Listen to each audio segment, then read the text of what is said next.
Good morning all of you. Here is your Hindi teacher miss Sharanjit Kaur और आज हम पाठ करेंगे सरफरोशी की तमन्ना। यह पाठ मनमथ नाथ गुप्त जी ने लिखा है। मनमथ नाथ गुप्त एक स्वतंत्रता सेनानी थे। उन्होंने यह पाठ एक संस्मरण के रूप में लिखा है। संस्मरण का अर्थ होता है अपनी किसी पुरानी घटना को याद करके लिखना। तो मनमथ नाथ गुप्त एक स्वतंत्रता सेनानी थे और इस पाठ के अंदर उन्होंने जेल के अंदर जो जो चीज़ें हुई हैं, अपने साथियों के साथ जैसा जीवन उन्होंने व्यतीत किया था, उसके बारे में उन्होंने इस पाठ में लिखा है। तो जो ये घटना है, इस पाठ के अंदर जिस घटना के बारे में उन्होंने बताया, जिस घटना के कारण उन स्वतंत्रता सेनानियों को कैद किया गया था, वो घटना थी काकोरी कांड। तो इस पाठ को पढ़ने से पहले हमें ये जानना बहुत ज़रूरी है कि काकोरी कांड था क्या। काकोरी कांड ब्रिटिश राज के विरुद्ध भयंकर युद्ध छेड़ने की इच्छा से भारतीय स्वतंत्रता सेनानियों के द्वारा ब्रिटिश सरकार का खजाना लूट लेने की एक ऐतिहासिक घटना है। यह घटना 9 अगस्त 1925 को घटी थी। रामप्रसाद बिस्मिल के द्वारा शाहजहांपुर में एक बैठक के दौरान यह योजना बनाई गई कि हम ब्रिटिश सरकार का सरकारी खजाना लूटेंगे। अब सरकारी खजाना क्यों लूटना था? क्योंकि उस दौरान स्वतंत्रता आंदोलन के दौरान हथियारों की ज़रूरत थी या कुछ ऐसे सामान की ज़रूरत थी जो स्वतंत्रता सेनानियों के काम आना था। तो उनके पास धन की कमी थी, तो धन उन्हें सिर्फ और सिर्फ ब्रिटिश सरकार के खजाने से ही प्राप्त हो सकता था। तो एक बार उन्हें पता चला कि ब्रिटिश सरकार का जो खजाना है सहारनपुर से लखनऊ की ट्रेन में आ रहा है। तो उन्होंने योजना बनाई कि हम उस ट्रेन में लूटपाट करेंगे, जिससे उस सरकारी खजाने को हम लूट लेंगे। तो इस घटना का प्रमुख सदस्य बनाया गया राजेंद्र लाहिड़ी को। राजेंद्र नाथ लाहिड़ी ने जब लखनऊ के पास ये ट्रेन पहुंची तो उन्होंने उस ट्रेन की चैन खींच दी और उनके सभी साथियों, जो क्रांतिकारी उनके साथ थे इस खजाने को लूटने में, वो थे रामप्रसाद बिस्मिल, चंद्रशेखर आज़ाद और अशफाक उल्ला खां, और उनके साथ 6 अन्य सहयोगी भी थे। उनकी सहायता से उन्होंने ब्रिटिश सरकार का जो सरकारी खजाना था उसे लूट लिया। अब लूटने का कारण क्या था? स्वतंत्रता आंदोलन को गति प्रदान करना।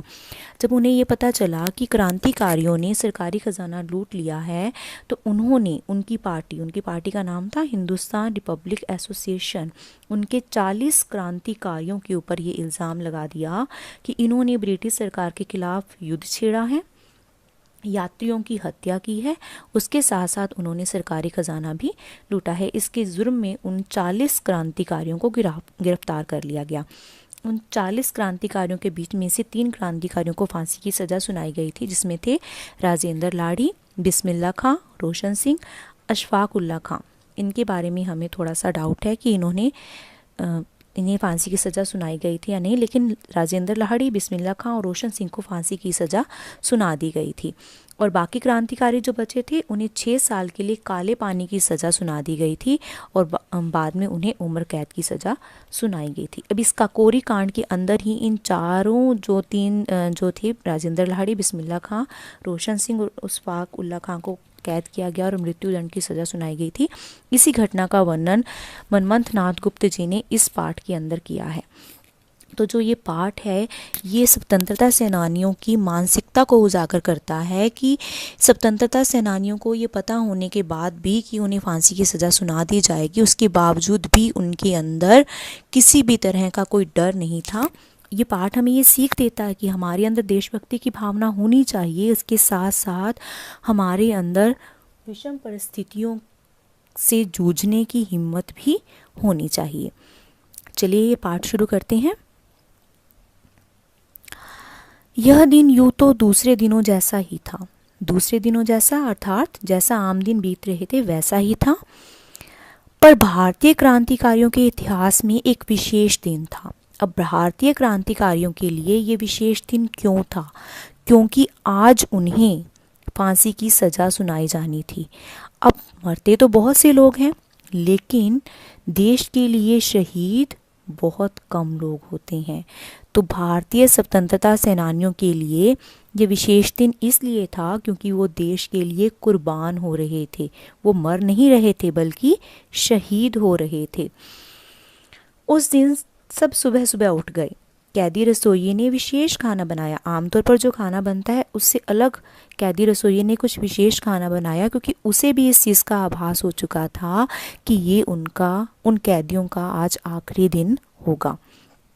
जेलर अब्दुल सवेरे ही आ डटा। डटा का अर्थ होता है काम पर लग गया। तो अब्दुल जेलर का नाम है, वो भी सुबह सुबह आया और अपने कामों में जल्दी से लग गया। रोज वह किसी का गाना सुनता, किसी के साथ शतरंज खेलता, पर आज वह चुप था। डेली रूटीन क्या था अब्दुल का कि वो आता, उन सब क्रांतिकारियों के बीच में बैठता, खेलता, गाने सुनता, मस्ती करता, लेकिन आज वो चुप था, क्योंकि उसे भी इस चीज़ का आभास था कि ये आज उनका आखिरी दिन है। किसी ने उसे बैठने की जगह नहीं दी, क्योंकि सब अपने आप में मस्त थे, अपने लगे हुए थे, तो किसी ने जेलर अब्दुल को बैठने की जगह भी नहीं दी। मुझे लगा कि उसका चेहरा भी कुछ उदास था। मुझे कौन? लेखक को लगा कि जेलर अब्दुल का जो चेहरा है वो थोड़ा उदास है। उसे क्या हुआ है इसके बारे में वो पूछना चाह रहे थे, लेकिन वो बताना नहीं चाह रहा था। न जाने क्यों हमें यह आभास हो चुका था कि सूर्य के नीचे हमारा स्थान कहाँ है। मनमथ नाथ गुप्त जी कह रहे हैं कि उन्हें इस चीज़ का एहसास हो चुका था, आभास अर्थात एहसास हो चुका था कि सूरज के ढलने के साथ ही उनका स्थान कहाँ होगा, अर्थात उन्हें फांसी की सज़ा हो जाएगी। आज वह जेलर था, हम कैदी थे। जेलर अब्दुल जेलर ही था, क्योंकि आज ना तो वो उनके साथ बैठ रहा था और ना ही जो कैदी थे वो उनके साथ दोस्त जैसा बर्ताव कर रहे थे। प्रतिदिन की तरह सब खाने बैठे तो बिस्मिल को ख्याल आया आज अनुष्ठानिक तरीके से भोजन करना चाहिए। बिस्मिल जब खाने के लिए, सभी को खाना बन गया, खाने के लिए बैठे, तो बिस्मिल को ख्याल आया कि आज अनुष्ठानिक तरीके से भोजन करना चाहिए। अब बिस्मिल को ये ख्याल क्यों आया? क्योंकि बिस्मिल को भी पता था कि शायद आज जो खाना खाने के लिए हम बैठ रहे हैं वो उनका आखिरी खाना हो, एक साथ बैठकर खाने का। तो अनुष्ठानिक का अर्थ होता है नियम पूर्वक, एक साथ बैठकर, सर्कल में बैठकर, चारों तरफ बैठकर एक साथ एक मिलकर खाना खाना। इसका एक नियम है कि प्राचीन काल में लोग सब एक साथ बैठकर, नीचे बैठकर खाना खाते थे, जिससे ये ताकि सब में प्यार बढ़ता है। तो उन्होंने बोला क्यों ना आज हम अनुष्ठानिक तरीके से भोजन करें, क्योंकि उन्हें आभास था कि आज के बाद वो कभी भी एक साथ बैठकर खाना नहीं खा पाएंगे। जेलर के घर से बड़ा सा थाल मंगवाया गया। सब उसके चारों ओर बैठ गए। कुछ को तो जगह भी नहीं मिली, क्योंकि 40 क्रांतिकारी थे। कुछ तो आराम से बैठ के थाल के चारों तरफ, लेकिन कुछ को जगह भी ना मिली। हर हाल में सबने उसी थाल में से 2-2 टुकड़े खाए। प्राचीन काल से ही इस प्रकार के अनुष्ठानिक रूप से भोजन करने का बहुत महत्व रहा है। प्राचीन काल से भी लोग इसी तरीके से भोजन करते थे। लोग नीचे बैठकर, एक साथ बैठकर खाना खाते थे। कारण यही था कि इससे परिवार में एकता, परिवार में प्रेम बढ़ता है। हम सब ने अच्छे कपड़े पहने। हल्दी घाटी के योद्धा भी इसी प्रकार अच्छी पोशाकें पहनकर गए थे। अब हल्दी घाटी का जब युद्ध हुआ था, उस दौरान जो योद्धा गए थे उन्होंने भी केसरिया रंग का बाना पहना था। अब केसरिया रंग का बाना क्यों पहना था? क्योंकि केसरिया रंग का जो बाना था उसको पहनने के बाद जो केसरिया रंग है वो वीरता का प्रतीक माना जाता है। तो उनके अंदर और भी जोश, उमंग आ जाती थी केसरिया रंग का बाना पहनने के बाद। तो उन्होंने भी कुछ इसी तरीके से केसरिया रंग का बाना पहना। जिस प्रकार हल्दी घाटी के योद्धा तैयार होकर गए थे युद्ध लड़ने के लिए, वह उसी प्रकार अच्छी पोशाकें पहनकर अदालत में पेश होने के लिए जा रहे थे। रोशन सिंह ने अपनी इत्र की शीशी से सबको थोड़ा थोड़ा इत्र लगाया। अब इत्र क्या होता है? एक तरीके का परफ्यूम, लेकिन परफ्यूम में केमिकल्स होते हैं, लेकिन इत्र होता है असली फूलों का निकाला गया रस। तो रोशन सिंह ने भी क्या किया, अपनी इत्र की शीशी से सबको थोड़ा थोड़ा इत्र लगाया ताकि खुशबू आए।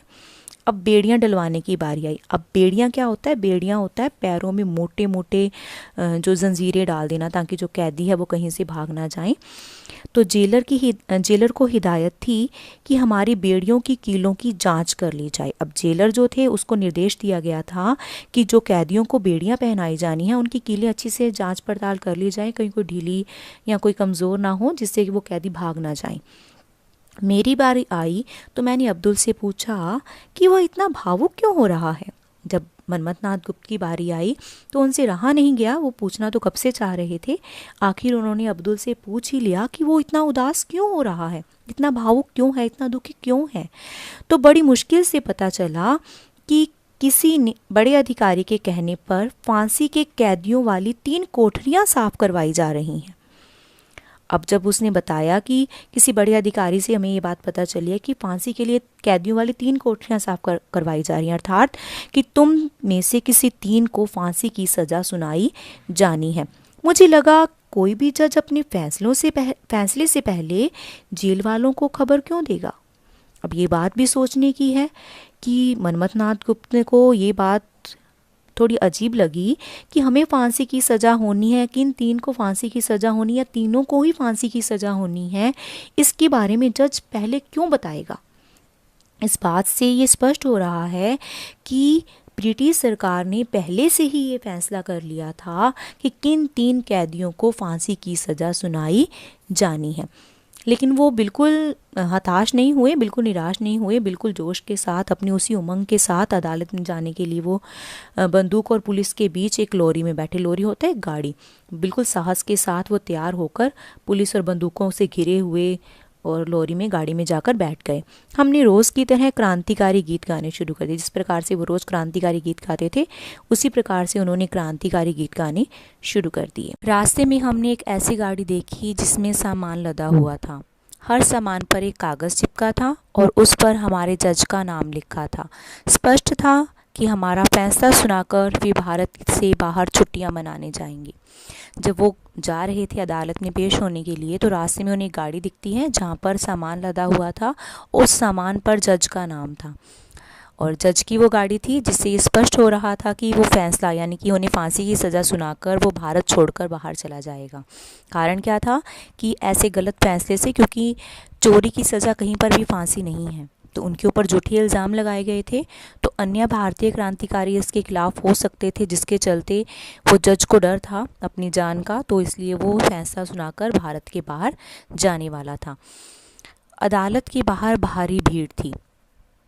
अब वो उनके क्रांतिकारी थे, उनके चाहने वाले थे जो अदालत के बाहर खड़े थे। सब सरफरोशी की तमन्ना अब हमारे दिल में है गाना जोश से गा रहे थे। चारों तरफ यह आवाज़ गूंज रही थी। सरफरोशी क्या होता है? अपने देश के लिए कुर्बान होना, जान देना, न्यौछावर कर देना अपनी जान को। तमन्ना क्या होता है? इच्छा। तो देश के लिए जान की बाजी लगा देने की इच्छा भारतीय क्रांतिकारियों के अंदर कूट कूट कर भरी हुई थी, क्योंकि वो इस अंग्रेज़ी सरकार को, ब्रिटिश सरकार को भारत से बाहर निकालना चाहते थे और भारत को आज़ाद भारत बनाना चाहते थे।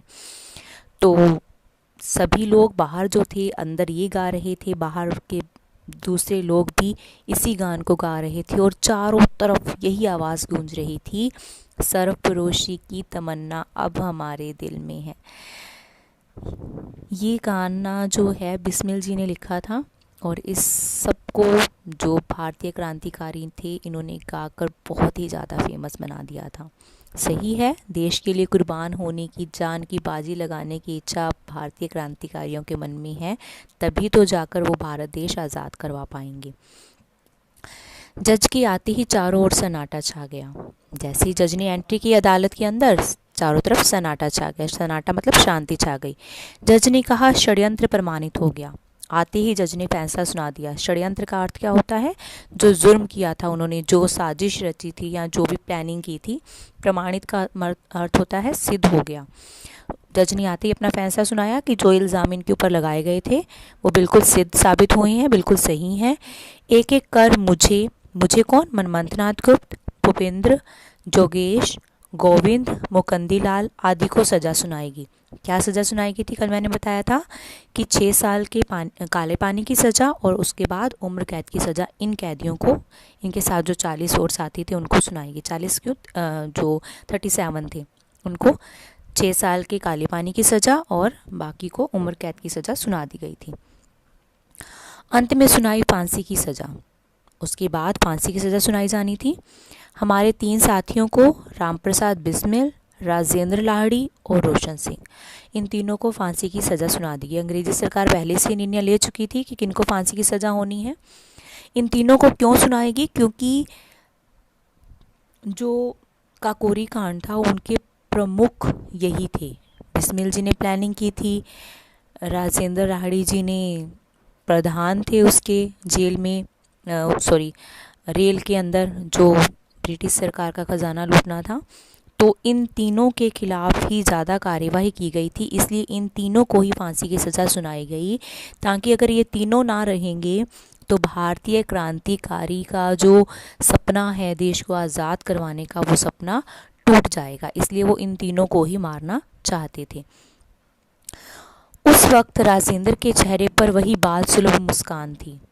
बिस्मिल के चेहरे पर अवज्ञा का भाव था।